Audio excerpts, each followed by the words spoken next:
I'm Henny Cashua, General Manager at Boulder Nordic Sport, with Pete Swenson from the US Ski Mountaineering Association.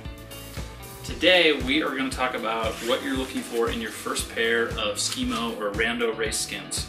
In terms of when you go into a store and you need skins to go racing, what you want to get and how to put on your skis and take care of them. Okay, so Pete, what do we need to know first when we're buying skins?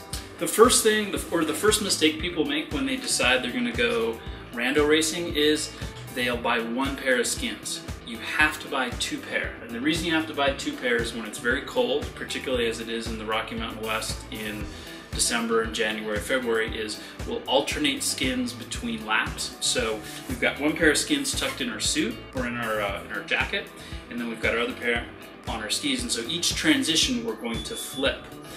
If you have a skin failure, you always want to have a backup pair of skins. So you're going to come into a nice store like this and you're going to pick out two pairs of skins. When you go to buy skins, you've got a couple choices in the US. Pomoka, Dynafit, Ski Tribe, Camp. All race skins are made out of mohair, and mohair is Angoran goat. They're not pink, but the goat hair is the absolute fastest skin for race conditions, particularly in cold, dry snow. It has a very low nap, it gets great glide and good grip. So Pete, are all climbing skins mohair?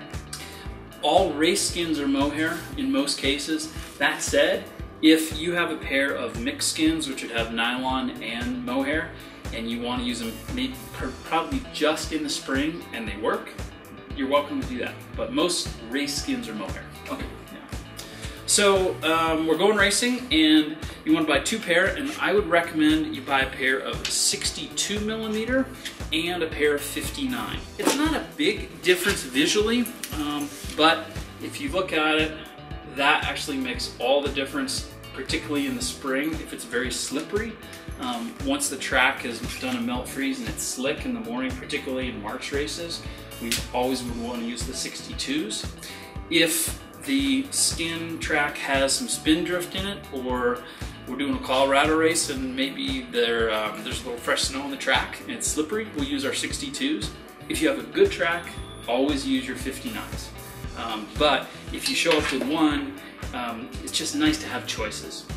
So for your first set of skins, buy a 59 and a 62. And what I do, and we'll talk about this in the next segment, as you're going to keep buying skins over the years, so you're going to have a number of pairs of skins to choose from, is you need to put something on it. So this 9 tells me that it's a 59, and the C just tells me this skin works better in cold conditions. Because every pair of skins has conditions that they're better or worse, so you kind of want to keep track of your skins, and this is just a 62. Is that because it's a natural fiber? It is. What actually happens is, and that's something else, you bring up a good point, that we have to ski our skins in, usually about 20 or 30,000 feet of vertical, and your skins will get faster. Because it's a natural fiber, we need to get the fat in the hair to start to move out of the hair, and then the skin gets faster. Also, some years skins are faster than others, just depending on what the goat ate, the conditions that year in the goat's life. So there are years where skins are really good, and you might want to buy as much as you can afford, and you'll have skins for many years to come. So you can buy an entire roll of skins, right? You can buy a roll of skins or pre-cut. When you buy a pair of skins, they're going to be, so all race skins, or most race skis, are 161, but the skins are longer.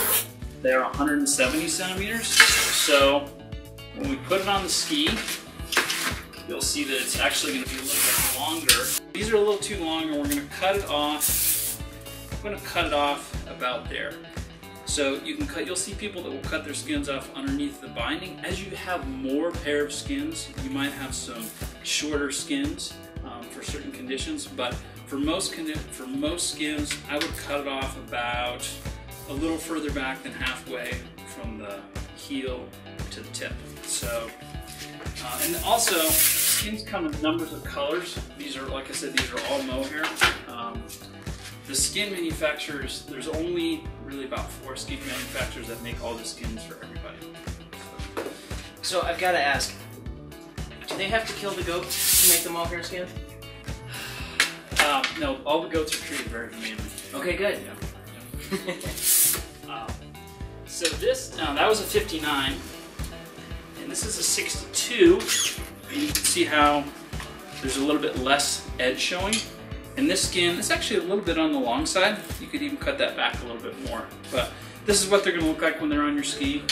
You can round the tail, you can taper it a little bit, whatever you want to do. It's not really a big deal in terms of the glide. You just want to cut it off. If it goes to the tail, it's going to be too hard to pull off. So for your first pair of skins, buy a pair of 62s and 59s. Beyond that, you want to keep buying skins every year because skins wear out. And we'll talk about that in the next segment. We'll look at skins that are starting to wear, how to glue your skins as they wear. Also, we'll talk about how to wax the skin to get better glide. Okay. Well, great. Well, thanks a lot, Pete. Thank you. I'm Henny Cashwood. This is Pete Swenson. For more information, go to ussma.org, BoulderNordicSport.com, or call us at 877-BNS.